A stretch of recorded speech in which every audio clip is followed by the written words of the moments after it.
Here I am, laying on the damp field of Rudy Sharkey Stadium, my whole football career flashing before my eyes by the second. Merely moments ago, I'm out on the field playing the game I love. The next, a loud pop within my left knee sends my whole body crashing to the ground. As pain shoots up my leg, I grapple with it and realize this could mean the end of my senior football season. Deep, uncontrollable sadness and anger flows through me. As the doctors tend to my leg, I stare emptily into the picturesque, dark, and star-scattered sky that looked quite beautiful that night. Not even through the third quarter of the first game, and it can all be undone. 9 months of extreme dedication and hard work down the drain, all in about 35 minutes of playing time. However, the more I think about it, even as I struggle daily with it today, this injury has helped me to shape the way I am and the attitude I take toward everything, and in some ways, I have grown to appreciate it. The injury happened exactly in my second play of varsity defense. Out of the blue, our defensive line coach, Coach Klum, shouts, "Evan, jump in at nose." Immediately, I follow my orders and run into the game. As I run in, I glance up and take a look at the scoreboard. My team, the Barberton Magics, are up 28-6 to our neighborhood rivals, the Norton Panthers.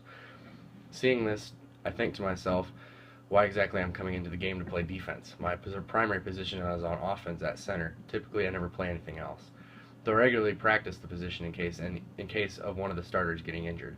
Of course, I wasn't going to let that slow me down.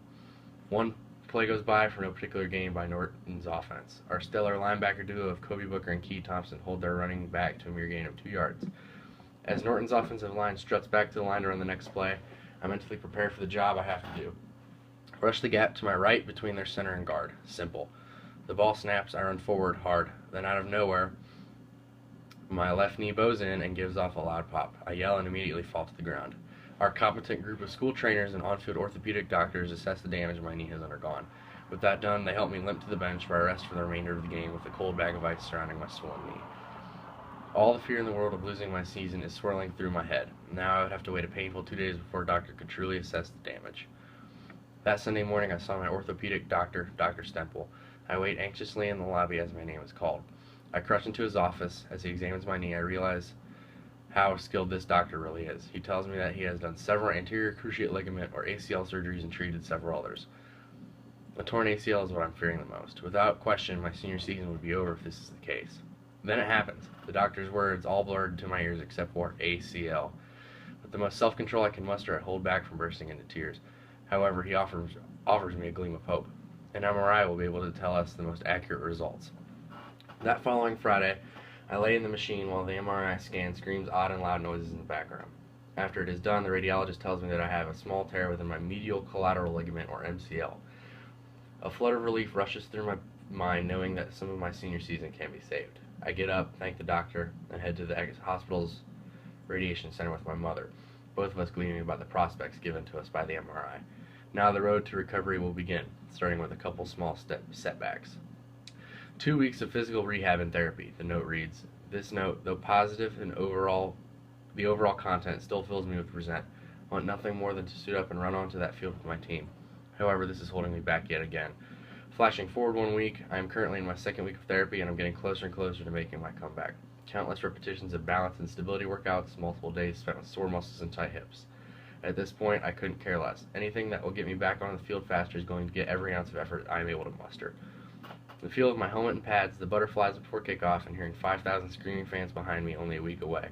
2 more appointments of therapy sessions to go. The relationship I have formed with my therapist has helped me to get through it, and I couldn't thank them enough for their help they have given me.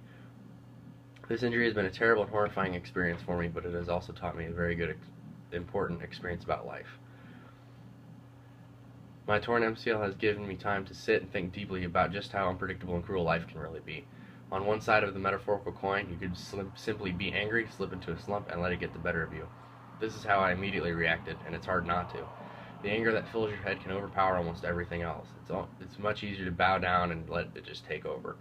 This is the easier route, and it's the route I refuse to let myself follow. Instead of breaking down, you have to fight back and find the good within the bad, regardless of the circumstance. As I like to say, attitude determines your altitude. If you cannot bring yourself to be positive and optimistic, your ceiling of potential is so low. A positive attitude makes the sky the limit for yourself. Live your life to the fullest and look at life in a good manner instead of highlighting only the bad. Sure, this injury has been bad in the short term, but I believe it has changed my life for the better in the long run. Another thing this injury has taught me is that life can change in an instant. My knee injury couldn't have possibly been predicted or prepared for. Life is unpredictable. People, especially in their teen years like myself, build a sense of invincibility upon ourselves, which simply is not true. I learned it the hard way. In a sense, I believe it was God trying to send this message through me, through my injury. Having faith in God is also, I believe, the reason to be that I will be able to play again. From now on, I will live my life to its fullest and remind myself of how great the life I live is and all the gifts I have around me that I would normally ignore or take for granted. I live with a caring, loving, and supportive family at home. I have a group of very close friends that I wouldn't trade for the world, and most importantly, I have my team. They have been a source of inspiration for me as well. In the 2 games I have missed, they have come out and are playing amazing football in my absence. They're always there for me, and I continue to share that strong brotherhood we have built even though I'm not on the field. Once I am able to come back to the game I most dearly love, I will leave my heart on the field every single game, knowing that my time there is almost done. I will cherish the time I've spent playing for this team, and I'll never forget it. I hope that in the future this can provide us some sort of inspiration, perhaps not only for athletes, but for people dealing with hardships everywhere. Granted, I hope you never have to go through the injury that I have sustained. I do believe, however, that this message can change everyone's life, regardless of their own lifestyles. Of course, athletes, you can probably relate to this more than anyone else. Take nothing for granted. You may never see it coming, but your life can change drastically in the span of a few seconds. I know mine sure did. Live your life you have as best you can. You only have one to live. Leave everything you have on the table and make sure you surround yourself with the people you love along with the things that you love to do. And if your life does take a huge U-turn, make the most of it. It's impossible for you to get back in the saddle if you don't have the necessary attitude to accompany it. Your life rests in your own hands, but there are things you cannot control. However, you can control how you respond to them. I have chosen to respond positively and optimistically to rise back stronger than before. Of course, this isn't easy, but you have to do it in order to make your comeback.